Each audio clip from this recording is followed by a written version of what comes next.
Donc, les orthophonistes, les psychologues et les neuropsychologues peuvent évaluer le langage.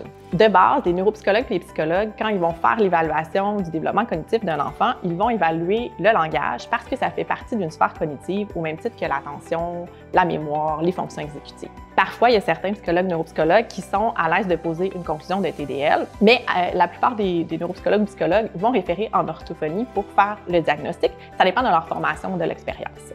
L'orthophoniste, c'est la spécialiste du langage. Donc, la majorité du temps, c'est l'orthophoniste qui va poser une conclusion de trouble développemental du langage. Donc, pour poser un diagnostic ou une conclusion orthophonique de trouble développemental du langage, ce qu'on va faire, c'est qu'on va procéder à l'évaluation des habiletés langagières. Donc, on va faire le tour de toutes les sphères du langage pour aller déterminer c'est quoi les défis ou c'est quoi les forces de la personne. Pour faire ça, l'orthophoniste va utiliser souvent du corpus spontané qu'on appelle, donc soit dans un jeu qu'on va faire si c'est avec des enfants, dans une conversation qu'on peut faire avec un adolescent ou un adulte, ou on peut utiliser aussi des extraits vidéo, audio de la vie de tous les jours pour voir comment ça se passe au niveau langagier. On va souvent aussi utiliser des tests formels.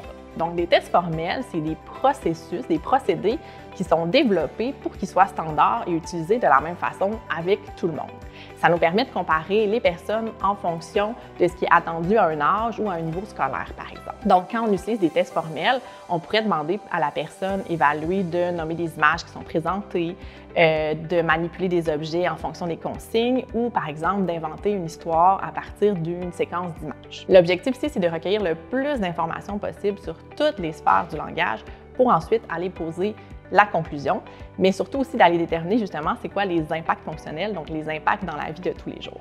Des fois, pour cette partie-là, on va utiliser des questionnaires qui peuvent être adressés aux parents ou à la personne même, si c'est un adolescent ou un adulte, pour voir c'est quoi l'impact dans le quotidien vraiment des difficultés langagières. Quand on a posé une conclusion de trouble développemental du langage, ce qu'on va faire, c'est qu'on va aussi faire des recommandations.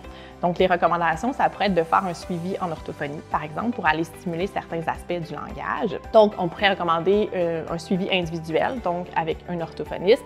On pourrait recommander la participation à des groupes de personnes, des groupes de discussion. On pourrait aussi recommander aux parents de se faire former ou d'avoir des outils pour stimuler le langage de leur enfant, par exemple, à la maison. Donc, on peut aussi faire des recommandations pour tout ce qui est le milieu scolaire, le milieu de la petite enfance, donc les milieux de garde. Qu'est-ce que les personnes qui entourent l'enfant ou les milieux qui entourent l'enfant peuvent mettre en place pour soutenir le développement du langage, mais aussi pour adapter, par exemple, les apprentissages, la façon d'enseigner ou la façon de travailler avec ces personnes-là. Puis, évidemment, à la suite de tout ça, on va aussi déterminer un plan d'intervention.